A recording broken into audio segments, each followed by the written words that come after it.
Au cœur d'une vaste forêt aux couleurs automnales, sous un ciel azur parsemé de quelques nuages, le paysage était étrangement paisible. Le silence fut soudainement déchiré par un cri « Ah !»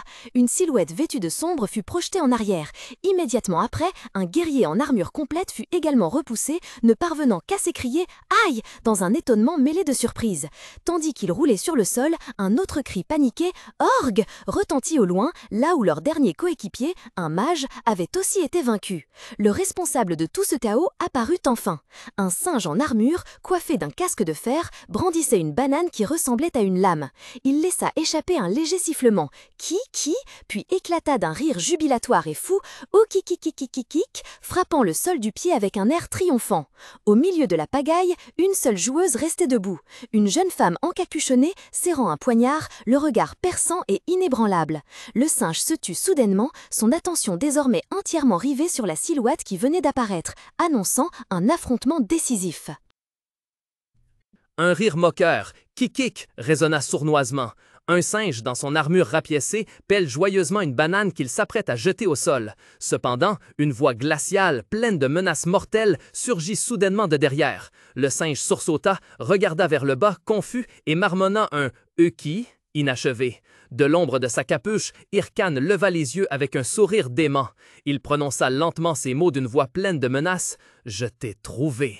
Et maintenant, tu es mort. » Irkan brandit son épée. La lame, enveloppée d'une aura lumineuse bleu vif, traça un arc mortel dans l'air, balayant le monstre singe blindé qui chargeait. Un schlack strident retentit. La lame tranchait tout sur son passage. Cependant, le singe évita avec agilité les attaques de Irkan. Il sauta ensuite vers d'autres branches, faisant une pirouette en l'air pour échapper à l'attaque mortelle. Irkan fronça les sourcils en voyant quelques proies s'échapper. Il grogna, la frustration clairement visible sur son visage. « Bon sang, sérieusement !» Le visage de Irkan s'assombrit, ses yeux reflétant une irritation mêlée à une concentration intense. Il jura intérieurement « Ce type est vraiment agaçant. Il est trop rapide et les arbres me bloquent le chemin, m'empêchant d'attaquer correctement. » Réalisant que son ancienne approche était inefficace, une décision audacieuse lui vint à l'esprit. S'il en est ainsi, résolument, Irkan mit toute sa force dans ses jambes, s'élança puissamment du sol irrégulier et bondit. En plein air, une courte épée apparut dans sa main, irradiant une brillante énergie bleu-azur. Sans la moindre hésitation, Irkan brandit son épée, traçant un immense arc d'énergie qui poursuivit le singe. Le monstre simien, qui virevoltait dans les airs, s'immobilisa soudainement, complètement surpris par cette attaque de zone inévitable. La lame lumineuse et bleue déchira l'air, fonçant avec une puissance destructrice droit vers la cible figée. Un bruit métallique strident retentit tandis que l'épée, émettant une éclatante lueur bleu-azur, fonçait. Face à cette attaque inattendue, le grand soldat singe écarquilla les yeux d'horreur. Mais à cet instant précis, une sensation glaciale lui parcourut l'échine. L'épée s'était plantée dans un tronc d'arbre à un empan de lui et le singe poussa des « oukikikik » pleins de délices et de railleries.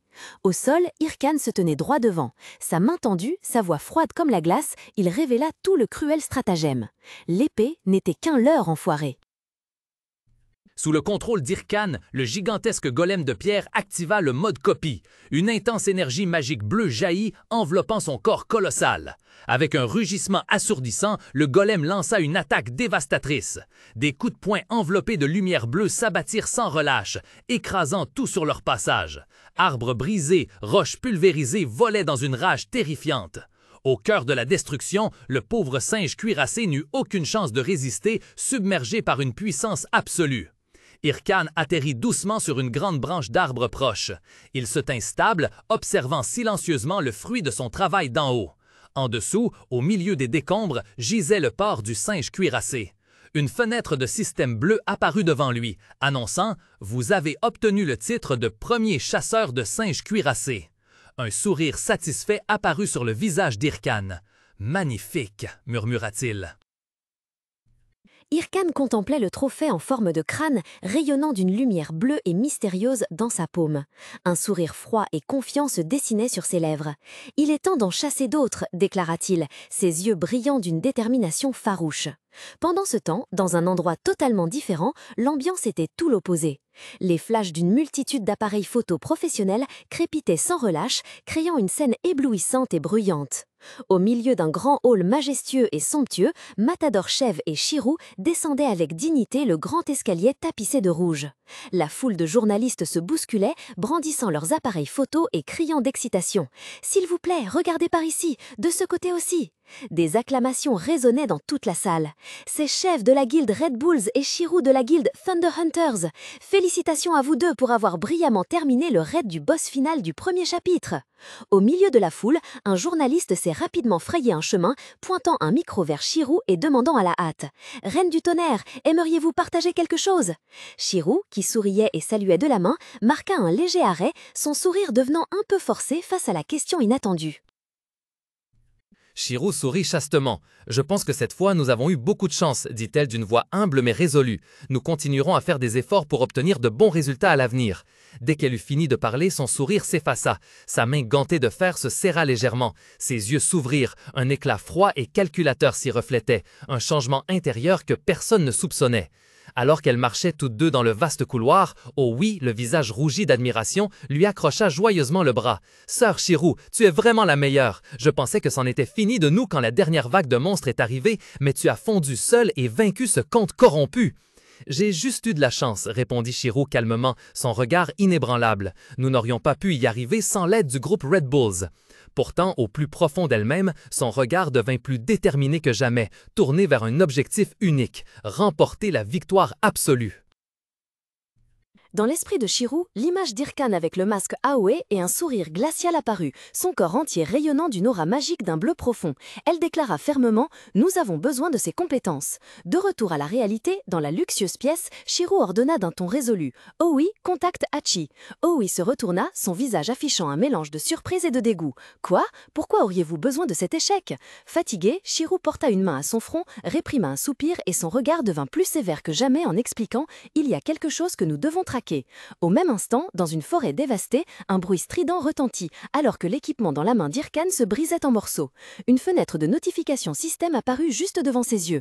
La durabilité de cet équipement est tombée à zéro et il a été détruit. Debout au milieu des décombres des ennemis qu'il venait d'abattre, entouré de son fidèle bataillon squelette, Irkan regarda les fragments dans sa main et lâcha un léger son. « Ah !» Au milieu du paysage dévasté, Irkan fronça les sourcils en regardant la lame brisée dans sa main, preuve évidente des intenses batailles récentes. Maudit soit, c'est donc la limite. Il est probablement temps de trouver un nouvel équipement, pensa-t-il avec agacement, mais son visage derrière le masque s'assombrit d'inquiétude. Mais le problème, c'est que je n'ai pas d'argent pour ça. Il semblerait que je n'ai d'autre choix que d'aller chasser des gemmes. La décision prise, son esprit se tourna vers un type d'objet spécial, les gemmes de monstres. Ce sont des pierres précieuses rares avec un taux de chute extrêmement faible lors de l'élimination des monstres. Ces gemmes sont les matériaux essentiels pour fabriquer de l'équipement et leur valeur réside dans les effets supplémentaires qu'elles confèrent selon le type de monstre qui les a laissés tomber. Par exemple, la gemme de gobelin vert au reflet émeraude peut augmenter l'agilité de 1 point, tandis que le cluster cristallin de gemmes de loup-garou bleu glacial ajoute 2 précieux points d'attaque. Irkan réfléchissait profondément quand une idée lui vint à l'esprit. Le type de gemme laissé par les singes cuirassés est excellent pour fabriquer de l'équipement, pensa-t-il. Des images d'objets puissants et brillants apparurent, faisant apparaître un léger sourire confiant au coin de ses lèvres. Irkan leva le bras, sa voix résonnant avec détermination, brisant le silence. « Bien, à partir de maintenant, nous traquerons chaque dernier singe cuirassé. » Un élan de folie furieuse éclata en lui. Irkan écarta les bras, son visage caché par le masque se déformant en un sourire sauvage, sa langue glissant avidement sur ses lèvres excitées. Son rire barbare résonna dans tout l'espace, laissant l'armée de squelettes stupéfaite un instant devant l'extrême soif de sang de leur maître.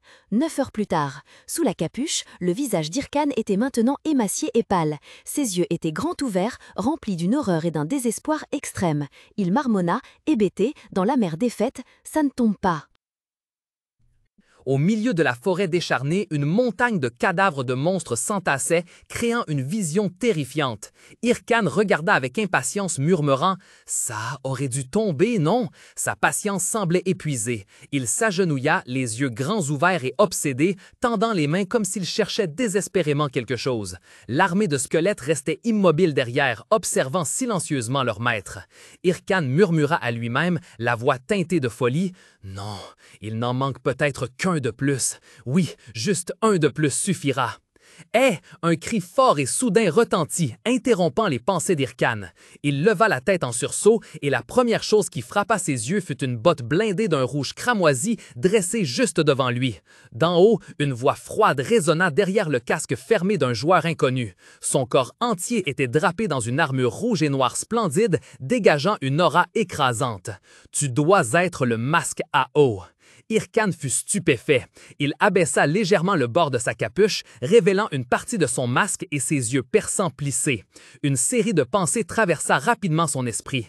Qui est cette personne? Et il porte en plus l'ensemble d'équipements coûteux du lézard de feu.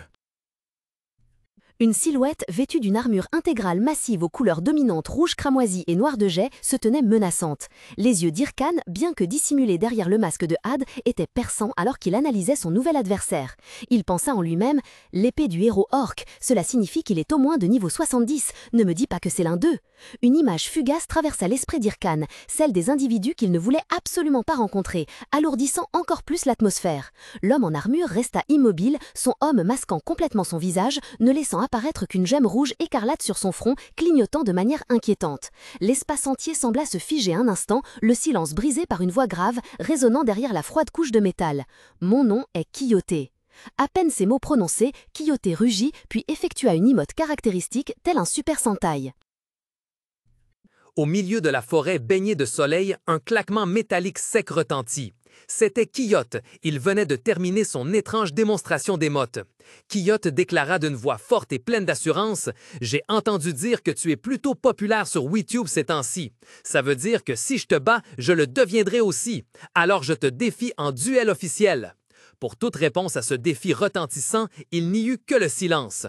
Irkan, les mains toujours dans les poches, se contenta de fixer l'inconnu complètement perdu. « Encore un loser en quête d'attention, pensa-t-il. » La confusion initiale fit vite place à une irritation visible sur son visage. « J'en ai déjà marre de ne pas looter cette putain de gemme et maintenant un autre fou vient me déranger. » Sans même prendre la peine de répondre, Irkan se retourna résolument et s'éloigna, sa voix froide et brusque résonnant « Je suis occupé, dégage !» Brutalement rejeté, Quixote resta stupéfait un instant avant de s'écrier désespérément « Hé, attends, s'il te plaît, je t'en supplie !» Quixote serra le poing et d'une voix suppliante dit « Je te donnerai 5000 pièces d'or si tu oses m'affronter. » Observant silencieusement de loin, la silhouette d'Irkan était dissimulée sous une cape à capuche. Il soupira intérieurement. Encore des gens qui cherchent l'attention. Cependant, cette offre alléchante fut comme un interrupteur, transformant l'agacement initial en quelque chose de tout autre. En un éclair, au milieu de la pénombre du champ de bataille, Irkan se précipita tel un fantôme, glissant à travers ses propres soldats squelettes comme pour trouver une réponse. Avant que Quixote n'ait pu reprendre ses esprits, Irkan était déjà juste devant lui. D'une main, il plaça sa main sur l'épaule de son adversaire, le tirant près de lui.